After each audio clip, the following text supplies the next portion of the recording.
at moments like this. Why? Why has what we've watched over the last 24 hours taken place? Why have they targeted Donald Trump? Well, they're afraid in the short term, but in the long term, they believe they're morally superior to America, and therefore any means necessary or justifiable for their morally superior ends. Right now, we don't have the rule of law in Washington. Whether you're targeted or exempt depends on your ideology. So in the past, when there was a dispute over the archives of presidential papers, Barack Obama just said, I'm not going to turn them over, the freedom of information. He spent $30 million resisting efforts to do that. George Bush had an executive order and said, you know what, I'm not going to do this. And that was adjudicated.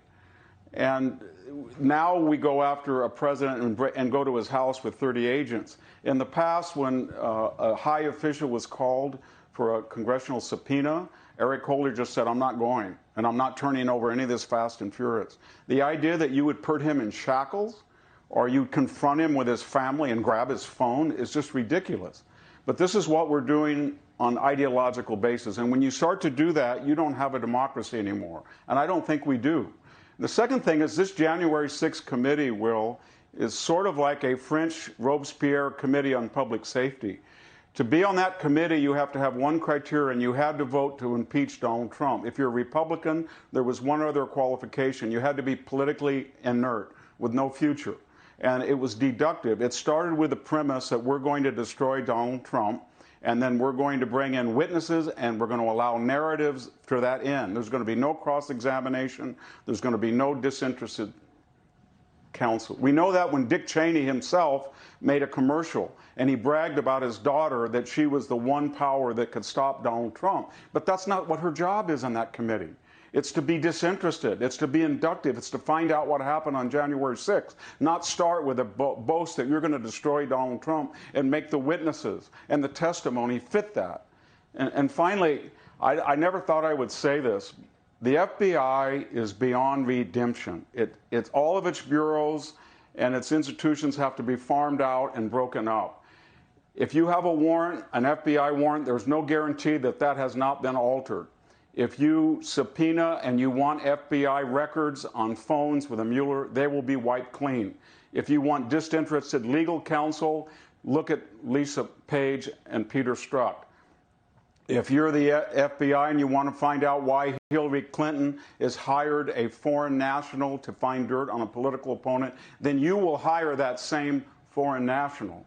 And you look at the last 4 directors. We just saw Christopher Wray, and he just stonewalled every question, and then he flew on an FBI plane, our plane, a luxury jet, because he had to go to his own vacation spot. He took over, remember, from Andrew McCabe. What did he do? He lied 4 times to federal investigators, and his wife was running for an office with Clinton-related PAC money while he was investigating Hillary Clinton's email scandal. He took over from James Comey, who leaked confidential memos written on FBI devices to the media, and then when he was called before Congress on 245 occasions, he said he didn't know or didn't remember. Anybody listening to this tries that with the IRS and they're going to go to jail.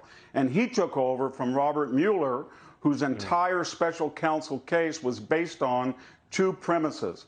The information that was false in the Steele dossier and the shenanigans of the Clinton-hired GPS disinformation firm. And when he was asked specifically, he said under oath he knew nothing about either entity.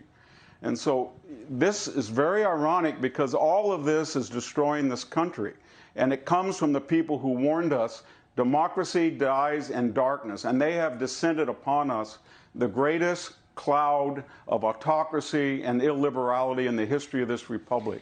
And we're going to have to do something and hope and pray that the House is under new leadership, and then it will be up to Kevin McCarthy and Republicans, as you say, to reply in kind. I don't want to live in a country where Kevin McCarthy tears up the State of the Union address as soon as Joe Biden gives it. I don't want to live necessarily in a country when Kevin McCarthy says no squad member is going to be on any House committee, or Mitch McConnell is going to go to the Supreme Court and yell about Supreme Court justices. But that's what we're at, and let's pray to God the Republicans can save us. You're, of course, referring to the actions by Nancy Pelosi and the Democrats over the past several years. It's hard to see forward, isn't it, Victor? A path for national unity, but you have to start with diagnosing the present, and you did so well tonight.